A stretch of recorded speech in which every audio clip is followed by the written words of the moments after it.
სახელითა მამისათა, დაძისათა და სულისა წმინდისათა. ამინ. ჩვენთან არის ღმერთი. დიდება და მადლობა ღმერთს. დღევანდელი დღისათვის. დღეს არის დიდი მარხვის მესამე კვირა და მესამე კვირა ყოველთვის არის ჯვრის თაყვანისცემის კვირა. ყველა კვირას თავისი მნიშვნელობა აქვს, ესე იგი და მესამე კვირა არის ჯვრის თაყვანისცემა და ამითი ეკლესია კიდევ ერთხელ შეგვახსენებს რა მნიშვნელობისაა ქრისტიანისათვის ჯვარი. შეგვახსენებს იმას, რომ სწორედ ჯვრით იქნა გამოხსნილი ადამიანი, სწორედ ქრისტეს ჯვარცმით იქნა ადამიანი გამოხსნილი. აი, როდესაც მაცხოვარი ჯვარზე გააკრეს, მასთან ერთად თქვენ იცით, რომ ორი ავაზაკი იქნა ჯვარზე გაკრული. ერთი მის მარჯვნივ, ერთი მის მარცხნივ. და ერთ-ერთი წმინდა მამა ასეთ რამეს ამბობს. თითოეული ჩვენთაგანი მასთან ერთად ვართ ჯვარცმული. აი, მთელი კაცობრიობა ორ ნაწილად რომ გაყო, ყველა ჯვარცმული, მაგრამ ერთნი ისე როგორც მარცხნივ ჯვარცმული ავაზაკი და მეორე ისე როგორც მარჯვნივ ჯვარცმული ავაზაკი. აი, მათი ქრისტესადმი დამოკიდებულებით აღინიშნება, ესე იგი, ყველა ადამიანი, ზოგი ასე და ზოგი ისე. ხა მარცხნივ ჯვარცმული რას ამბობდა? შენ თუ ქრისტე ხარ, იხსენი შენი თავი და ჩვენც გადაგვარჩინე. ხოლო ის ვერ ეგუება იმას, რომ ესე იგი დასჯილია ჯვარზე გაკვეთით, ვერ ეგუება ამას. ეს ყველაზე უფრო მეტი, ყველაზე უფრო დიდი და მტკივნეული და ხანგრძლივი სიკვდილის ნელა რო კვდება ადამიანი, ძალიან მტანჯველი სიკვდილი იყო ჯვარზე და ამას რომაელებამდე ჯერ სპარსელებიც იყენებდნენ, ეს ცნობილი ფორმა იყო ადამიანის დასჯისა, ესე იგი.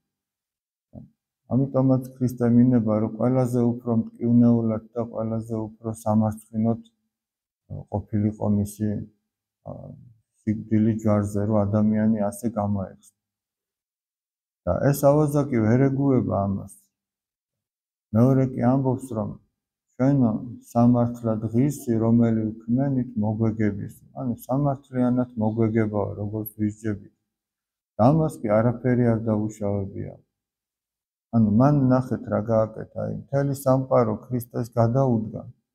მისმა მოწაფეებმაც კი ვერ გამოიჩინეს სიმტკიცე, რომ ქრისტეს ჯვართან მდგარიყვნენ, გარდა ერთისა, ივანე ღვთისმეტყველისა.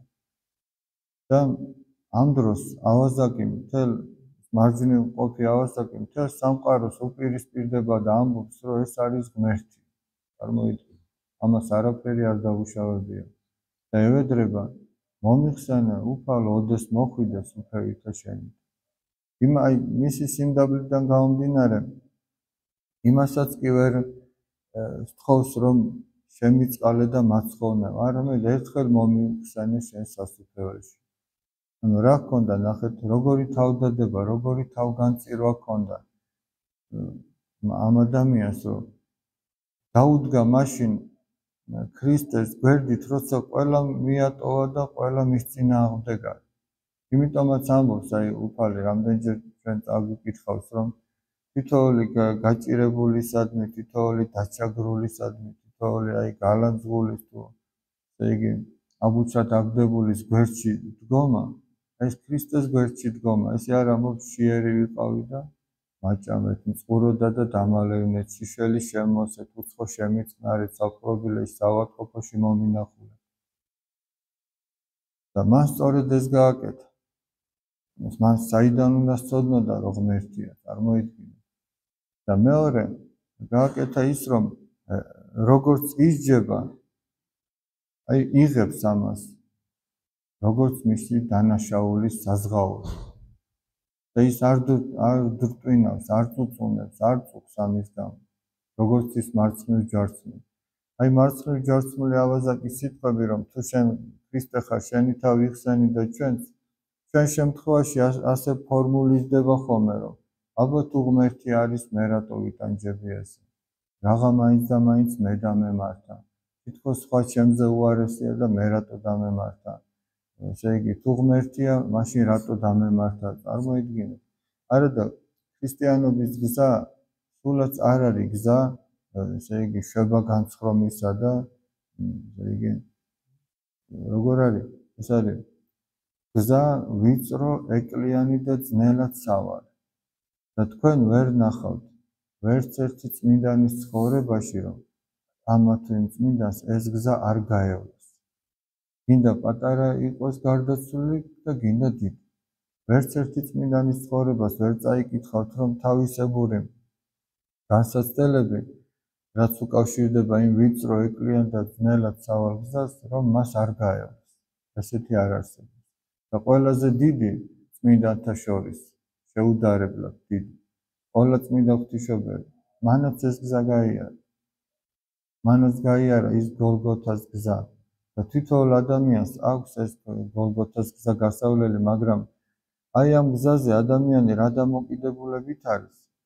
მაგას აქვს მნიშვნელობა. იმ მსგავსება ან მარცხნივ ჯვარცმოს, რომელიც წუწუნებს და წუხს და ფოთავს მისი ხვედრის გამო, ან მარჯვნივ ჯვარცმოს მსგავსება, რომელიც ამბობს, რომ მე ღირსი ვარ, რაც მომივიდა. სხვადასხვა არსებობს წმინდა ეგნატე ბრიანჩანინოვის სპეციალური ლოცვა არის ასეთი. დაახლოებით ამ სიტყვების ამბობს ისიც, რომ როდესაც რაღაც განსაცდელი გაქვს, ამბობს ასე, რომ დაწექიო ისევ, რომ ხეს არაფერი არ გიშლიდეს, აი მოსვენებით რომ დაწვე ესე და ეს ლოცვა იმეორე, რომ სამართლად ღირსი, რომელი ვქმენი მომეგების. რაც დავაშავე მის შესაბამისი განსაცდელები მაქვსო და ნახავთ როგორი ნუგეში გექნებათო და ის ასეთ რამეს ამბობს, რომ თითოეულ ადამიანს თავისი ჯვარი აქვს ატარებელი, აი დღეს სახარებაც მაგას ამბობს, რომ ვისაც უნდა რომ გამოვყვეს, უარყოს თავისი თავი აიღოს ჯვარი და გამოვყვესა და თითოეულ ადამიანს თავისი ჯვარი აქვს გოლგოთაზე ასატანი. და ეს ჯვარი, ესე იგი, თუ ქრისტეს ჯვრად გადაიქცა, მაშინ ეს ჯვარი მსუბუქდება და ადვილის აზიდი ხდება და როდის გარდაიქმნება ჩვენი ჯვარი ქრისტეს ჯვრად, მაშინ როდესაც ადამიანს ეს განწყობა ექნება, რომ სამართლად ღირსი, რომელი ვქმენი მომეგების, ანუ რასაც ვაშავებ, რასაც ვწოდავ, რასაც ღალატ უფუფალს, იმის შესაბამისად მაქვს ის განსაცდელები. ადამიანი აღარ წუხს, იმიტომ რომ ადამიანმა იცის, რომ ეს ჩემი სული საცხონებლად არის თუ რამე ხდება. და იმ ჯვრის სიდიდეც განახთისგან არ არის, ყველას ერთნაირი ჯვარი ხო არ აქვს. ყველას თავისებური განსაცდელები აქვს. აი პატარა ბავშვები რო არიან, ამათ თავისებური სირთულეები აქვს ცხოვრებაში. მოზრდის სხვაგვარი სირთულეები, მოხუცებულს სხვაგვარი, ჯანმრთელს სხვაგვარი, ავადმყოფს სხვაგვარი და ასე შემდეგ. და ამ ჯვრის სიმძიმესაც თითოეულ ადამიანს ღმერთი განუსაზღვრებს. ამიტომაც როგორც წმინდა თეოფანე დაყუდებული ამბობს, ჩვენ ჯვრები კი არ უნდა ვეძებოთ, რომ აი ეს ჯვარი, იმის ცხოვრება რა კარგია, ნეტა მეც ისე ვიყო და რა იოლად გავიდოდი, ნეტა ისე ვიყო, ნეტა ასე. მაგას ვერავინ არ გაიგებს. კაცი რო იღიმის იმის უკან რა ყველა განსაცდელი აქვს, ეგ არავინ არ იცის. და ჯვარი კი არ უნდა ეძებო, იმიტომ რომ ამითი უფრო მძიმდება შენი ჯვარი, როდესაც ვერ ეგუები იმას, რა მდგომარეობაშიც ხარ. არამედ ამ ჯვრის ზიდვის ძალა უნდა ეძებო ღვთისგან და ღმერთი მოგანიჭებს ამ ძალას. იმიტომ რომ თავად მან განგისაზღვრა იმ ვალდებულებათა თუ პასუხისგებლობათა დიაპაზონი, მან დაგაკისრა ის, რაც დაგაკისრა. ვიღაცას ასეთი, ვიღაცას ისეთი, ყველა ჩვენთაგანი გარკვეული პირობით ვართ ერთმანეთთან დაკავშირებული, გარკვეული პასუხისგებლობა გვაქვს ჩვენ. ყველასთან, ესე იგი, ვისაც ვიცნობ თუ არ ვიცნობ, ყველასთან, ვისაცთანაც რაიმე შეხება გვაქვს პირდაპირ თუ ირიბად, ყველასთან რაღაც პასუხისგებლობა გვაქვს. და ამ პასუხისგებლობის ერთობლიობა ეს მძიმე არის უკვე ადამიანისთვის, სუბუქი არ არის, ეს არის ჯვრის ერთი ნაწილი. მეორე ნაწილია ადამიანის განსაცდელები. და განსაცდელების გარეშე კი არც ერთი ადამიანი არ არსებობს, ისევე როგორც იმ პასუხისგებლობის გარეშე. და მესამე არის ადამიანის დაცემული ბუნება და ბრძოლა ამ ბუნებასთან. იმიტომაც ამბობს უფალი, რომ უარყავ თავისთვის. სწორედ აი ეს დაცემული ბუნება უნდა უარყო შენ. კი არ უნდა დაფოფინებდე ადამიანი საკუთარ ნებებს და კი არ უნდა კვებავდე მათ და მერე ამართლებდე რაღაცით. არამედ ეს უნდა უარყო და უნდა აიღო შენი ჯარი. სხვანაირად ქრისტეს ვერ გაყვები. პირველი ეს არის, რომ თუ ადამიანმა შენი თავი არ უარყავ, თუ არ აღიარე, რომ ის, რასაც მე ვაკეთებ, ეს არ არის სწორი ღვთის წინაშე. ეს ყველაფერი უნდა უარყო და ეცადო, რომ ის საწინააღმდეგოდ იარო. ქრისტიანობაც ხო ეგ არის, დინების საწინააღმდეგოდ სურვა არის. დინება რა არის? დინება არის ჩვენი დაცემული ბუნება ადამიანს ჯოჯოხეთისკენ მიაქანებს და იმ დინებას თუ გაყევი მკვდარი თევზით, მაშინ შენც თან ჩაგიტანს. ამიტომ იმის საწინააღმდეგოდ უნდა იარო. მე შეიძლება ადამიანს რაღაცა სიძუნწე გძლევს თუ მრისხანება თუ შური თუ სიყვარულობა თუ სხვა, მაგრამ ადამიანმა ჯერ უნდა აღმოაჩინოს საკუთარ თავში ეს. მერე მის საწინააღმდეგოდ უნდა იარო და არასოდეს არ უნდა გაამართლო ადამიანმა საკუთარი უნება. შემდეგ უნდა აიღო ქრისტეს ჯარი და გაყვე მას და უფალი ამბობს, რომ რომელსაც ესე იგი ყველაფერიც რომ მოიპოვო ამ წუთის სოფელში და შენი თავი დაიღუპო. რა უნდა მისცე ამის სანაცვლოდ? შენი სულის სანაცვლოდ რა უნდა მისცე? ყველაფერიც რომ მოიპოვო, ყველაფერიც რომ მოიხვეჭო. ვერაფერს ვერ მისცე. ამიტომაც აი პირველ რიგში ადამიანმა თავის სულზე უნდა იფიქროს და შემდეგ ამბობს,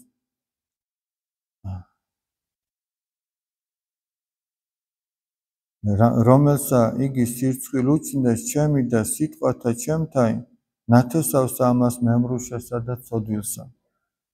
ძემანსა კაცისამან არ ცხვინოს მას, რაჟამს მოვიდეს დიდებითა მამისათვის, ისათა ანგელოსთა თანაწმინდად.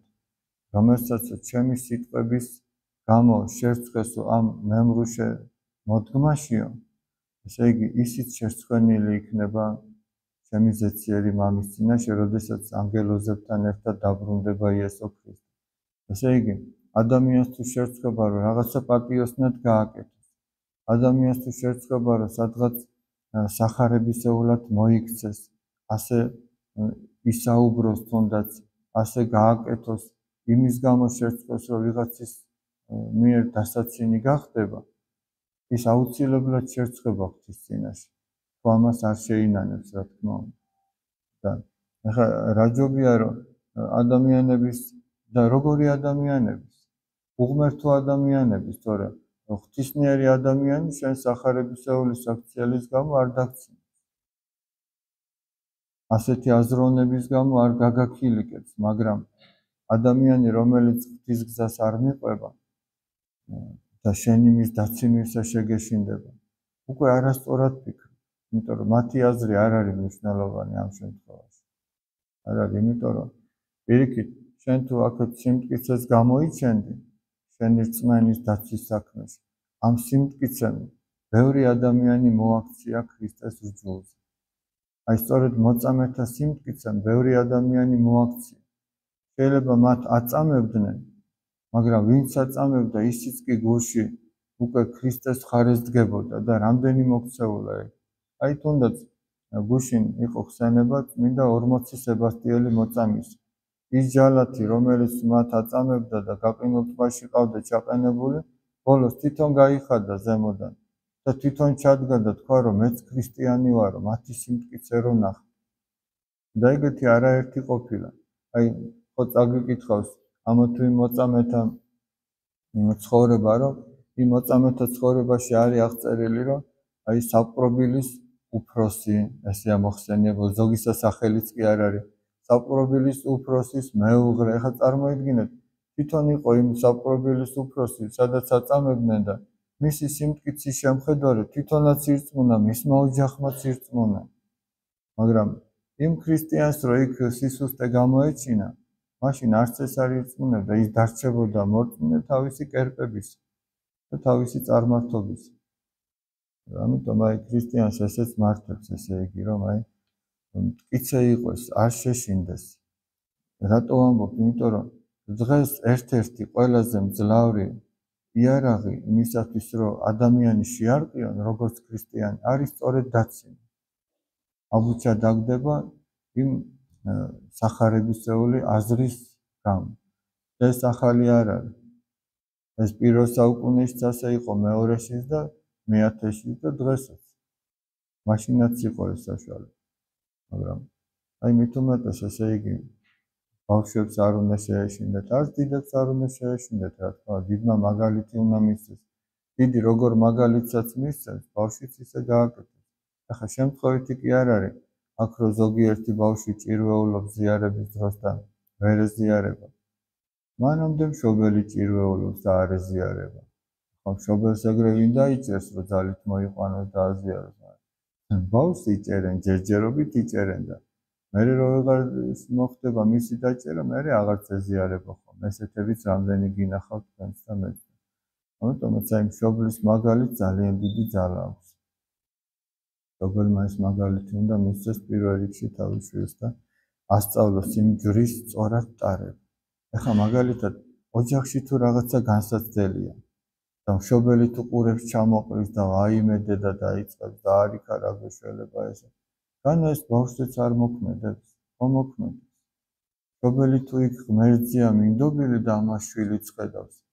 ეს შვილი აღმოაჩენს, რომ თვითონაც რო ექნება რაღაც განსაცდელი, გაიხსენებს, აბა ჩემო მშობლებმა თავის დროზე როგორ გადაიტანეს ეს განსაცდელი. ხო ღმერთს მიენდნენ და ღმერთმა ხო გამოუჩინა გამოსავალი და აუცილებლად გამოუჩენს. არ არსებობს ღმერთზე მინდობილ ადამიანს რო არ გამოუჩნდეს რაღაცა გზა და რო არ გამოჩნდეს რაღაც საშვი. ეგ შეუძლებელია, იმიტომ რომ ეგ უფლის სიტყვებია და შეუძლებელია უფლის მიერ ნათქვამი ერთი სიტყვაც კი ისე იყოს, რომ არ შესრულდეს. თავარია ადამიანი რამდენად მიენდობა, რამდენადაც მიენდობა, იმდენად გაუმართლდება იმედები. და თუ სადღაც ჩვენ გამოვა მდგომარეობას აღმოვაჩენთ, ეგ იმის ბრალი კი არა, რომ ღმერთი არ დაგვეხმარა და აბა ღმერთი სად არის. ეგ იმის ბრალია, რომ მე არ მივენდე უფალს ისე, როგორც საჭირო იყო. აი მაგის ამბავი. და მე არ ვიყავი ღმერთთან ისე ახლოს, როგორც ეს საჭირო, მე გამეშვა ღმერთზე ხელი. მე უფრო ადამიანურით, მატერიალურით ჩავანაცვლე და ამაზე უფრო დავამყარე იმედები. და მაშინ, როდესაც ადამიანური საშველი ადამიანს გამოეცლება, ესეც შემთხვევით კი არ არის, აბა დააკვირდით. ადამიანს ღმერთი დაეკარგა დაუშვათ, ვეღარ ხედავს. ჩაეფლო იმაში, რომ რაღაც სიმდიდრის იმედი აქვს, თავისი გავლენის თუ თანამდებობის თუ მეგობრების თუ და ზოგჯერ ხდება, რომ ღმერთი ამ ყველაფერს მოაცილებს, რომ ფიზიკურად აღარავის იმედი აღარ ქონდეს. რატო აკეთებს ამას? იმიტომ რომ როგორღაც ღმერთისკენ გაგახედოს და აღმოაჩინა, რომ ერთადერთი აი რო იყვიან ხოლმე ღვთის ანაბარა დარჩა. ეს ცუდი კი არ არის. ადამიანი თუ აღმოაჩენს, რომ ღვთის ანაბარა დარჩა, მას შეუძლია რომ ღმერთი იპოვოს. თუ ის გონივრულად მიუდგება, ის შემთხვევით არ ხდება. არავინ ჩვენთაგანი იმ სიტუაციაში, რაშიც ვართ, შემთხვევით არ აღმოჩნდება ხოლმე. და იქ თუ ადამიანი კეთილგონიერებას გამოიჩენს, შეიძლება ღმერთი იპოვოს. ერთ-ერთი მოძღვარი იყო ესე იგი. და თავისი მრევლის წევრი ეკითხება, რომ აი მეო ამა და ამ ადამიანსო, რომ ყველასო, ვისაც რა სჭირდებოდა, იმას ხელი გაუმართე, იმას და ეხლა მე რო გამიჭირდაო, ყველამ ზურგი მაქციაო და რა გავაკეთო და ამოძღვარმა უთხრა, რომ კითხა.